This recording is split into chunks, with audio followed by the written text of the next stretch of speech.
What's up, YouTube? It's been a while. I just haven't got around to making a video. And since it's that time of year again, I figured do my horror video. I haven't done any horror videos for a while. And since it's summertime, I'm going to be focusing on horror films, mostly slasher movies, in the summer. And I won't be talking about Friday the 13th because I already did a video on it, and I could put it at the end. So I figure I'll talk about other ones. There's a few at the beginning here. I'll talk about the major ones first and just a bunch of random ones afterwards. I just pulled them off the shelves. So there's probably ones I'm missing. And there's a good bit here, so I'll just skim through them pretty quickly.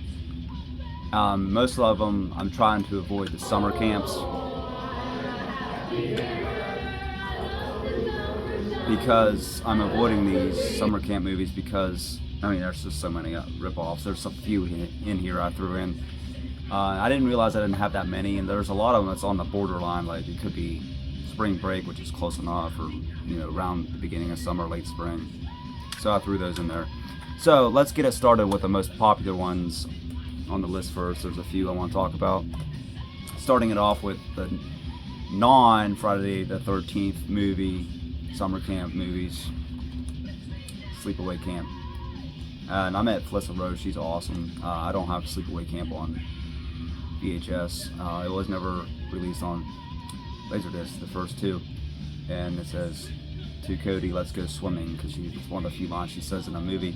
And everybody that knows slasher movies knows this. The ending is pretty dark and grim for an 80s slasher movie. And sorry about the light, fucking sunlight. I should have waited till nighttime, but I didn't want to wait to make another video. So the ending is absolutely crazy, and people know what I'm talking about, and it's way ahead of its time. Next up, oh man, as you just heard the fucking song, it'll get stuck in your head. The Happy Camper song. This is actually Pamela Springsteen in these next two movies. It's Bruce Springsteen's sister, I believe, and she did a really cool job as Angela in these movies. This is just the Blu-ray. I don't have the VHS, like I said. And the part 2 and 3 are really cheesy, but 2 is the best of her two movies she did. And she's just really good at making bad, cheesy character and all that.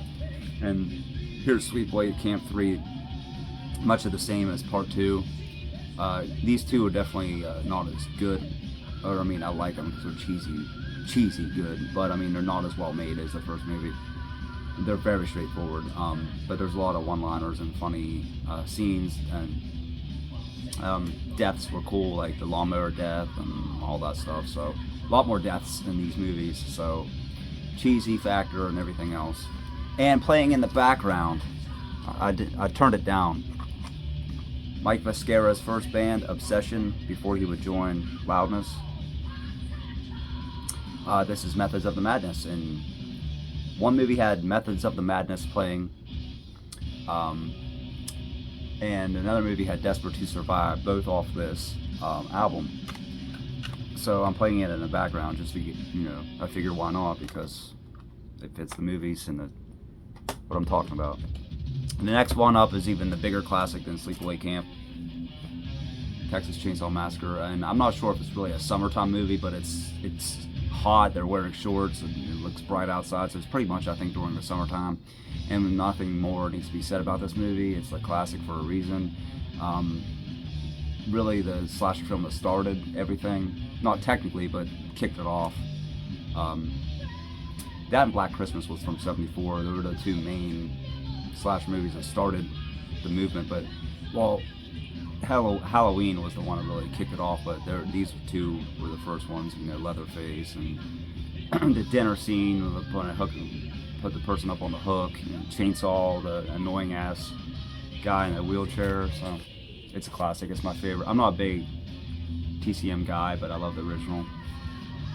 And since the new one's coming out in a few days, I figured, what the hell, I don't have the first one, surprisingly, but I Still Know What You Do Last Summer. They're both pretty much the same. Summertime movies take place on the 4th of July weekend, a year apart. Ben Willis, Muse Watson, and the Raincoat Slicker Killer. I like this one. the first one's probably a better movie, but I like this one just because the setting, you know, in Bahamas, and you know, it feels more isolated. The character is Jack Black. If I ever met him, I'm going to ask him why he was uncredited. Probably because he wasn't quite as famous at this time in 1998. But I mean, it has some Jeffrey Combs. It has a lot of big stars in it. Bill Cobbs. So it's a great cast, better than the first one. So that's Still Know What You Did Last Summer. I Know What You Did Last Summer.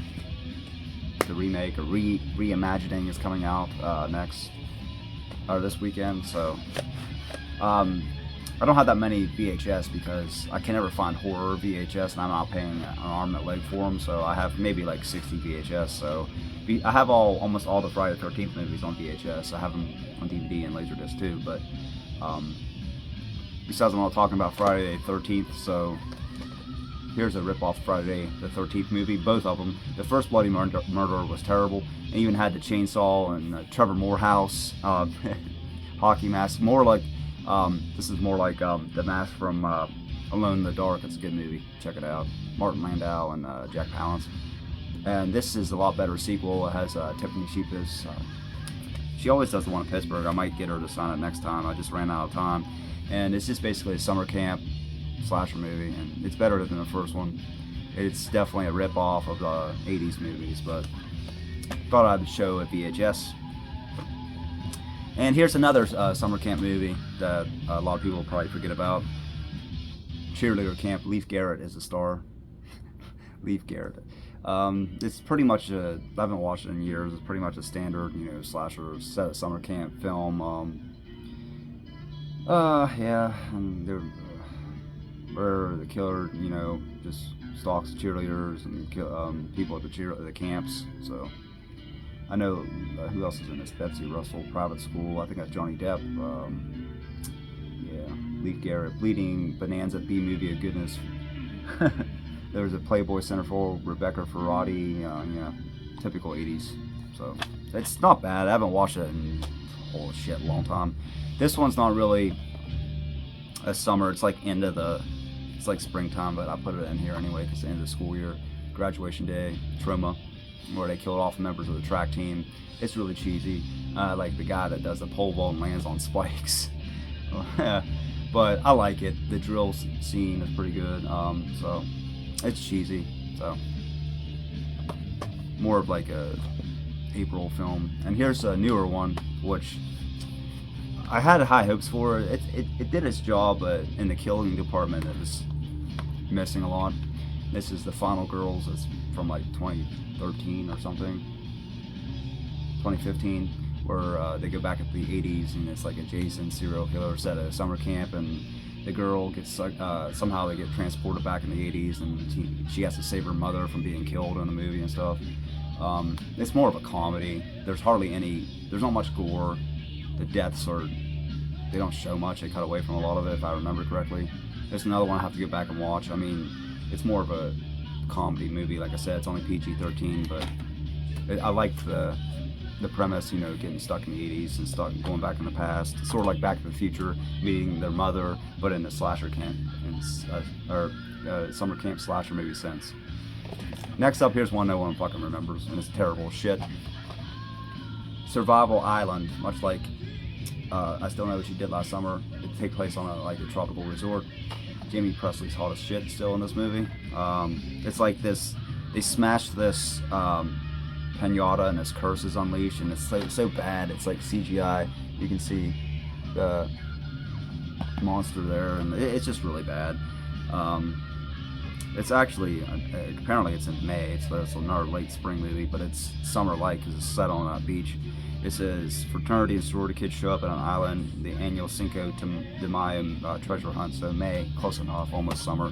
So I need to watch this cheese fest again because it's so bad. And next up, the first real slasher movie, in my opinion, that's never talked about, like, you know, Black Christmas or Texas Chainsaw Massacre. And it was heavily borrowed by Friday the 13th. Bay of Blood, aka Twitch of the Death Nerve, from 1971.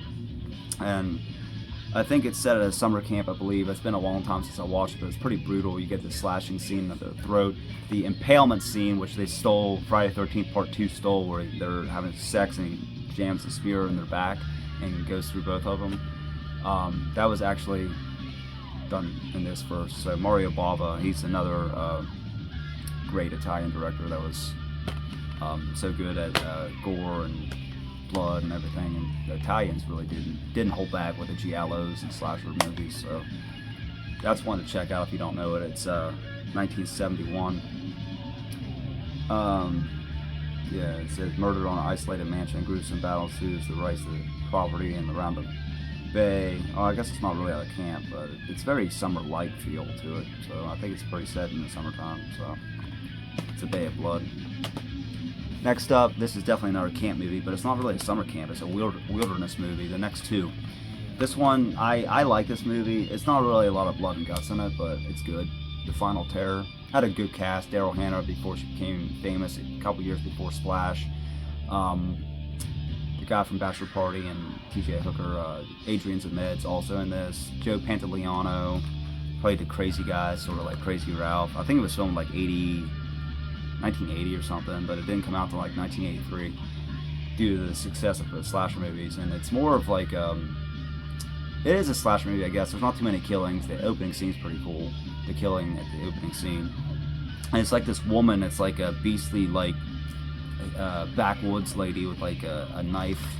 You can see right, the fucking thing's bad, but you can see it maybe right there, and she terrorizes the group. And the movie is pretty slow, but it has beautiful cinematography. It's one of the most beautifully shot films. So I think it's pretty good. It's like a female version of Bigfoot in the woods. So that's The Final Terror. Next up, from around the same time, 1980, I believe. I think it's 1980. Yep. The backwoods horror slasher. Sort of like Wrong Turn, but 25 years before it almost. And George Kennedy's in this, and these people go camping, get terrorized by these like inbred hillbillies. There's a cool scene where the guy, they cut the rope and they fall to their death and stuff. And the ending scene is it's a very unique kill, how she kills the killer at the end. But there's like three of them, I think, 2 or 3 of them, and by Jeff Lieberman, who did Squirm, Blue Sunshine. Yeah, it says beautifully shot. Another great cinematography movie. Eerie movie featuring George Kennedy, Demented Murder since Jason Voorhees actually filmed about the same time, actually before Friday the 13th, so that's not right. Yeah, so it's backwoods slasher in the summertime. This one is really shitty, but I put it in here anyway. It's Spring Break movie, but it reminds me of summer because they're in a pool in a mansion, you know, it's close enough to summertime. Whoa! That's Joey Lawrence in a slasher movie, a terrible one. Do You Want to Know a Secret? And it's really bad. It came out like 2002, 2000, somewhere around there, 2002. Yeah, about this killer stalking people on spring break and everything else. So the tape's fucking up. It must be a bad tape. Son of a bitch. Great. Yeah, it's just it's standard early 2000s slasher. Not a lot of blood, not a lot of guts, and just pretty bad. So I'm just gonna let it go. It's bad. Oh, hold on. Fucking thing's stopping.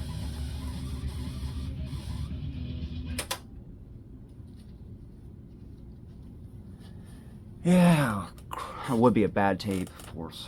It's a problem with cassettes. Next up, this is more like, I guess it would be summer because it's the Summer Olympics. Hopefuls being killed off by a javelin. They finally released this on Blu-ray a couple years ago, year and a half ago, and I still haven't got it. This is a bootleg VHS copy, Fatal Games, where every kill is like a killer's killing people with javelins. Hopefuls, Olympic hopefuls, sort of like Graduation Day, but with the Olympics. And it's cheesy. It's one of my guilty pleasures. And the underwater scene when a woman's swimming is really cool. So Sally Kirkland is in it. So check that one out. Fatal Games. I got a few left. Here's another really cheesy ripoff, like really bad. They actually made, I think, 2 or 3 of these. I think I have a second one somewhere. Camp Blood, and you could tell it was made on like the hundreds of dollars, maybe even a couple thousand at most. You can see it's really, I mean, the fucking glare on this is bad. My camera sucks on my phone, but yeah, it's not very good. It's just basically a clown, a guy in a clown outfit with a machete killing people in the woods. It's standard. I mean, not very great. And it's in 3D apparently. So next up, got 2 more. This is late May, Cannes Film Festival. Same 2 people, Joe Spinell and Caroline Munro from Maniac, but this time it's set at Cannes Film Festival in the south of France, and you know, very beautiful setting, and he's obsessed with her. She's like a famous star and movie star, and he's like stalking her and stuff. I haven't watched this in a long time, so I remember it wasn't as good as Maniac, but I have to go back and watch it. I haven't seen it in probably 15 years, and yeah, it's beautifully shot, like I said, and it has the special features. They have the Maniac 2 that was being filmed when Joe Spinell died, so, and yeah, it's pretty cool though, the setting. So. And the last one, it's also Spring Break. It's right in the title. Welcome to Spring Break. And this movie is really cheesy, and a guy goes around shocking people on a motorcycle, and it's set in a Miami Spring, I think it's Miami or like Fort Lauderdale, whatever, South Florida, excuse me, in Spring Break. And it's really cheesy, and it has a great soundtrack. Bobby Rondinelli of Black Sabbath, and Rondinelli, and I think he played in like he might have played in Quiet Riot at one point, I don't know. He played in a bunch of different bands, but he was on Headless Cross, I believe, and he had his own band, Rondinelli, and they did the soundtrack for this. They were in like the songs on this, 3 or 4 songs I think, and Rondinelli does on this, and it's on at the end and the credits, and they play it throughout the song, or throughout the movie, so it's pretty good. Doesn't really have, it has John Saxon. John Saxon's like the, I don't know, like the, what would be the word I'm thinking of, like savior of like horror films. He's in Black Christmas, he's in Blood Beach, he's in Welcome to Spring Break, Nightmare on Elm Street, he's in so many, couple of Nightmare on Elm Street films, and he did a lot of cheesy horror films, and he was great. And he always usually played an asshole or a cop, so there you go. Those are my picks. Sorry about the stupid ass music in the background. I didn't think the tape would mess up, but I got a couple songs out of it. But yeah, it's from, like I said, Sleepaway Camp 2 and 3 had songs from Methods of the Madness by Obsession. Anyway, I'll put my Friday the 13th video here just because I already talked about it years ago, and if you haven't watched it, I'll just put it in here. And I just want to get something different out there, another horror film, movie, video. So I went through all these pretty quickly because I didn't want to keep going. It's 18 minutes, that's enough right now. And as always, YouTube, thanks again, rock on, peace. And don't forget, if you love summer, or if you love slasher movies, then you must be